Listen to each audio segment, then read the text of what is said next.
नमस्कार। आज हम एक बहुत ही गहरी और दिलचस्प पौराणिक कथा में उतरने वाले हैं। ये कहानी है भक्ति की, नियति की और समय के उस चक्र की जो कभी खत्म नहीं होता। ये कहानी है प्रभु श्री राम की अनंत अंगूठियों की। सोचिए जरा, एक ऐसा पल जब अयोध्या के दरवाजे पर खुद मृत्यु आकर खड़ी हो गई।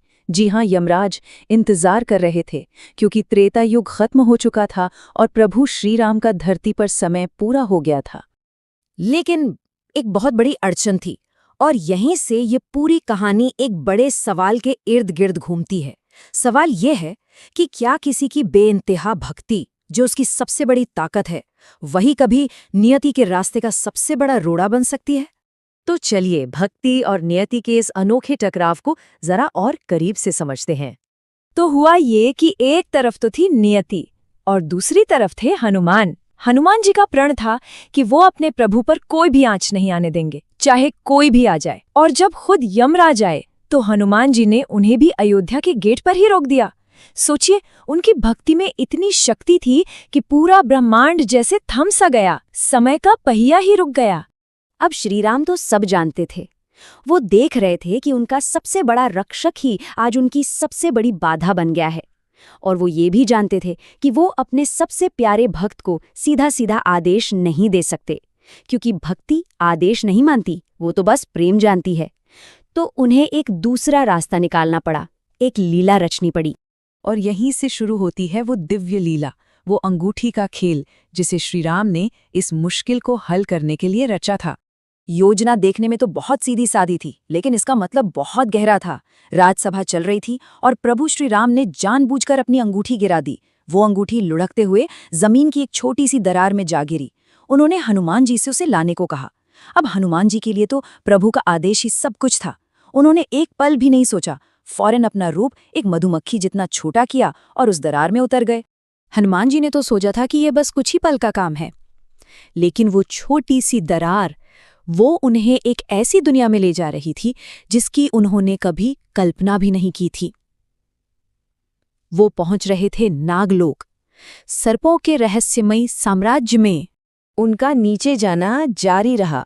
वो महल की नींव से भी कहीं गहरे उतरते चले गए। अयोध्या की धरती की परतें, मिट्टी, चट्टानें सब पीछे छूटती गई।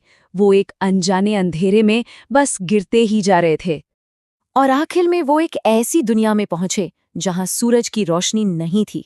ये नागलोक था। यहां रोशनी आती थी तो बस विशाल नागों के फन पर लगी मड़ियों से। सब कुछ बिल्कुल शांत था।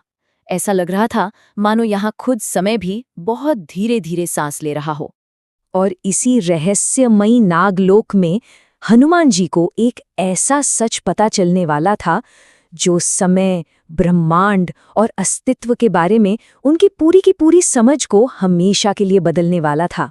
वहां पहुंचकर हनुमान जी सीधे नागों के राजा महाबली वासुकी के पास गए।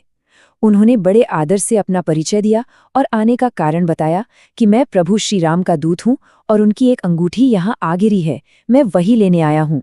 वासुकी ने कुछ कहा नहीं, उन्होंने बस एक विशाल सुनहरे पर्वत की तरफ इशारा कर दिया। हनुमान जी को लगा कि शायद उस सोने के ढेर में ही कहीं प्रभु की अंगूठी होगी। वो जैसे ही उस पहाड़ के पास पहुंचे, उनकी नजर एक अंगूठी पर पड़ी। उन्होंने उसे उठाया। अरे, ये तो बिल्कुल वैसी ही थी। वही सूर्यवंश का निशान, वही श्रीराम का नाम।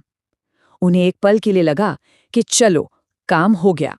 लेकिन तभी उन्होंने देखा एक और अंगूठी, बिल्कुल वैसी ही। फिर एक और फिर एक और। उन्होंने जितनी भी अंगूठियां उठाकर देखी, सब की सब एक जैसी थीं। वो पूरा का पूरा सुनहरा पर्वत असल में इन्हीं अंगूठियों का ढेर था। वो हैरान रह गए। ये 1, 2, 100, 1000 नहीं, ये तो अनगिनत अनंत अंगूठियों का पहाड़ था। उनका दिमाग, जो एक छलांग में समंदर लांघ सकता था, आज इस पहेली में उलझकर रह गया था। हनुमान जी की ये हालत देखकर तब राजा वासुकी ने बोलना शुरू किया। उन्होंने एक बहुत बड़ा रहस्य खोला। उन्होंने कहा, पवनपुत्र, ये दुनिया, ये एक सीधी लकीर नहीं है, ये एक चक्र है। वासुकी जिस चीज की बात कर रहे थे वो था कलचक्र, यानी समय का पहिया।